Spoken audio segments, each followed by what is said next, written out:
Because the thing that we feel as being myself is certainly not the whole body. Because a lot of the body can be seen as an object. In other words, if you stand, stretch yourself out, lie on the floor, and turn your head and look at yourself, you can see your feet and your legs, and all this up to here, and finally it all vanishes, only there's a sort of a vague nose in front.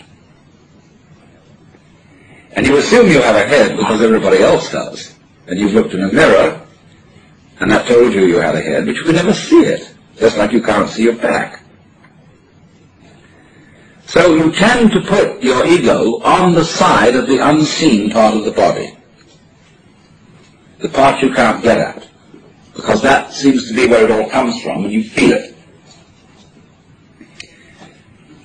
But what is it that we feel? Because if I see clearly, and my eyes are in functioning order, the eyes certainly are not conscious of themselves. There are no spots in front of them, no defects, in other words, in the lens or in the retina or in the optic nerves that give hallucinations. So also, therefore, if my ego, my consciousness is working properly, I ought not to be aware of it as something sort of there, being a nuisance in a way in the middle of things, because your ego is awfully hard to take care of. Well, what is it then that we feel? Well, I think I've discovered what it is. It's a chronic, habitual sense of muscular strain, which we were taught in the whole process of doing spontaneous things to order. When you're taking off in a jet plane, and the thing has gone rather further down the runway than you think it should have without getting up in the air, you start pulling at your seatbelt. Get this thing off the ground. Perfectly useless. So in the same way, when our community tells us, look carefully, now listen, pay attention, we start using muscular strains around our eyes, ears, jaws, hands, to try to use our muscles to make our nerves work, which is, of course, futile. And in fact, it gets in the way of the functioning of the nerves. Try to concentrate. And then when we try to control our emotions, we hold our breath, pull our stomachs in, or tighten our rectal muscles to hold ourselves together. Now pull yourself together! And immediately, what are you to do? What does a child understand by that? He does it muscularly, pulls himself together. This is useless.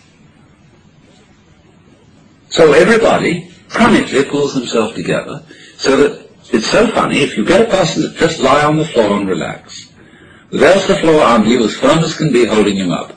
Nevertheless, you will detect that the person is making all sorts of tensions, lest he should suddenly turn into a nasty jello on the floor.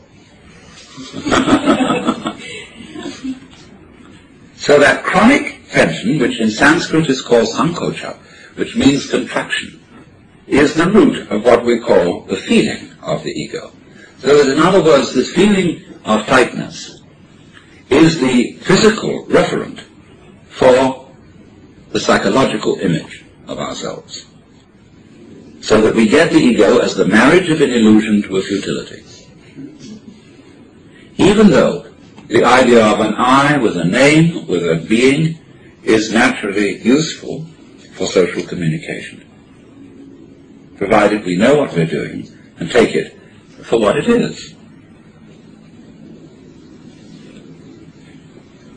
But we are so hung up on this concept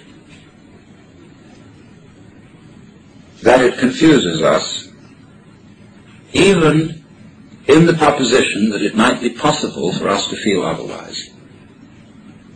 Because we ask the question, if we hear about people who have transcended the ego, well, we ask, how do you do that? Well, I say, what do you mean? You, how do you do that? Because the you you're talking about doesn't exist. So you can't do anything about it. Any more than you can cut a cheese with a line of longitude. Now that sounds very discouraging, doesn't it?